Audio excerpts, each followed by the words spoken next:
Bonjour.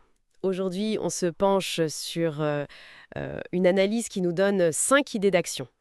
L'objectif affiché, c'est viser l'indépendance financière Mhm. en combinant revenus réguliers et potentiel de croissance. Alors, on va décortiquer ça. Oui, une approche intéressante. Équilibrer les deux, c'est toujours le défi. C'est ça. Donc, le plan qu'on nous propose, 2 actions pour du cash mensuel, on va dire, 2 autres pour une croissance plus forte, genre retraite anticipée, D'accord. et une dernière qui essaye un peu de jouer sur les 2 tableaux. Et la source dit que ça marche aussi bien pour les petits que pour les gros portefeuilles. Ce qui est fascinant ici, c'est cet équilibre recherché, justement. Revenu versus croissance. C'est très pertinent comme questionnement actuel. Absolument. Alors, on commence par le côté revenu mensuel. Première piste, Penampark, PNT. PNT, oui. C'est une BDC, une Business Development Company. Et là, attention, rendement annoncé, 14,4% par an. Et c'est versé tous les mois. 14% mensuel, ça attire l'œil, c'est sûr. Oui, et ce statut de BDC, c'est pas juste pour faire joli. Ça les oblige à reverser une grosse partie de leurs bénéfices. C'est la règle du jeu pour elle. Voilà, d'où ces rendements souvent élevés. Le document détaille un peu le portefeuille, 58% de prêts garantis, donc moins risqué a priori. A priori. 13% en dette subordonnée, bon là c'est plus risqué mais ça peut payer plus. Et 22% de participation dans des boîtes. Donc un mix quand même. Prêt et action. C'est ça. Et on nous glisse aussi une performance passée, plus 93% sur 50, sans compter les dividendes. Hmm. Bon, le rendement à deux chiffres, c'est typique des BDC, mais il faut pas oublier le risque qui va avec. La diversification interne, prêts et actions, c'est bien sur le papier. Oui, Mais la qualité réelle des entreprises et des prêts qu'ils ont en portefeuille, ça reste quand même le point crucial, quoi. c'est clair. Bon, après ce focus revenu, on change complètement de registre. On nous parle d'Inodata, INOD, la pépite IA selon la source. Ah, l'IA, forcément. Ouais, apparemment, elle aurait fait plus 147% depuis que la source en a parlé en septembre dernier. Quand même. Son truc, c'est l'IA générative et surtout la préparation des données pour l'IA. C'est là que ça devient vraiment intéressant. Ok, la préparation des données, c'est un maillon essentiel. Exact. Et les chiffres donnés, croissance du chiffre d'affaires plus 41% cette année, plus 23% l'an prochain, et, point important, elle serait déjà rentable. Ah oui, oui. Ça, c'est rare dans le domaine. C'est ce que dit l'analyse. Et la valorisation, 7,6 fois le chiffre d'affaires, serait jugée Raisonnable. raisonnable. Pour de l'IA en croissance, peut-être, mais la rentabilité précoce, c'est vrai que c'est un bon point. Ça la distingue. Carrément. Après, le potentiel de l'IA est énorme, mais la concurrence aussi, hein. Est-ce qu'une petite boîte comme ça peut vraiment tenir tête aux géants sur la durée? Hmm, Et puis, petite capitalisation techno, ça veut dire volatilité aussi. pas faux. Allez, on revient aux revenus. Troisième idée, Stellus Capital SCM, une autre BDC. Encore une BDC. Oui, dividende annoncé, 11,6%. Mais là, la source prend la peine de dire attention, c'est pas comme QILD ou AGNC. Ah oui, les fonds à options qui distribuent beaucoup, mais où le capital peut fondre. Exactement. Pour Stellus, l'argument, c'est la sécurité des prêts. 97% seraient de premier rang, donc prioritaire si ça tourne mal. Premier rang, c'est mieux, oui. Et 98% à taux variable, ce qui est vu comme un avantage si les taux restent élevés. Bon, cette structure de prêt, premier rang, taux variable, c'est présenté comme un gage de solidité, c'est clair, mais Mais l'analyse elle-même soulève un point.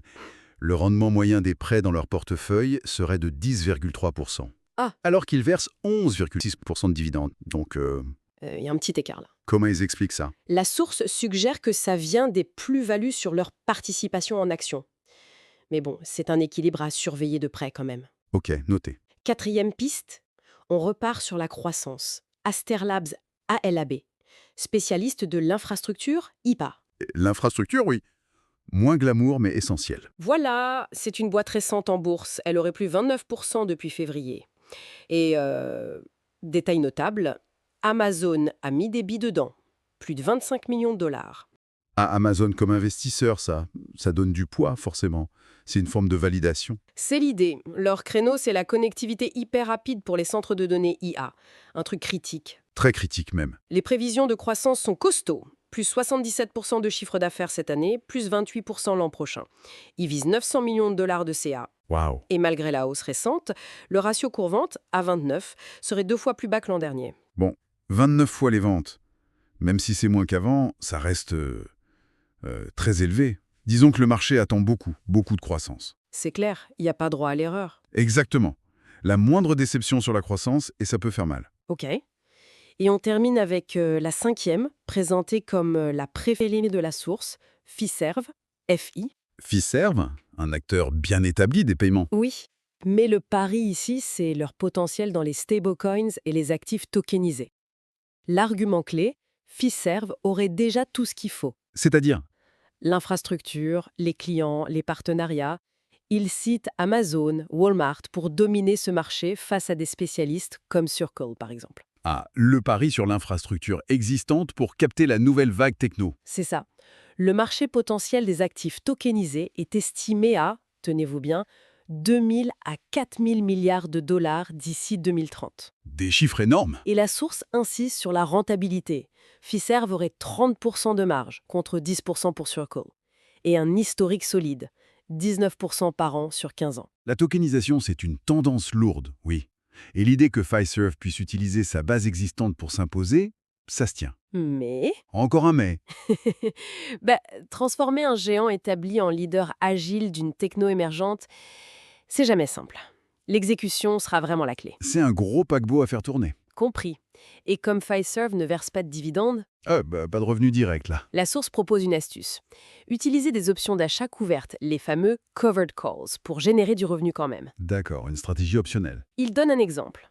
On achète l'action FI, mettons à 171 $, on vend une option d'achat, call, avec un prix d'exercice de 220 $. Ça permet d'encaisser tout de suite une prime, genre 14 $ par action. Ce qui fait un rendement immédiat d'environ 8%. Voilà. Et si l'action monte à 220 $, le gain total peut atteindre 40% avec la plus-value. C'est une façon de créer du revenu sur une action de croissance.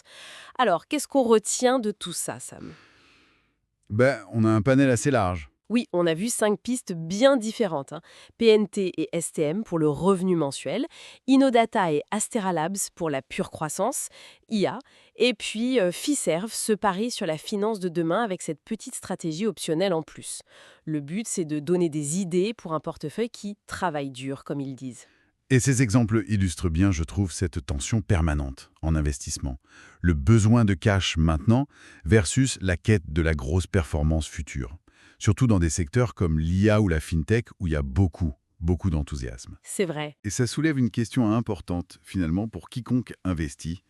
Face à toutes ces promesses technologiques, comment on fait pour distinguer le potentiel réel de ce qui n'est peut-être qu'un engouement passager?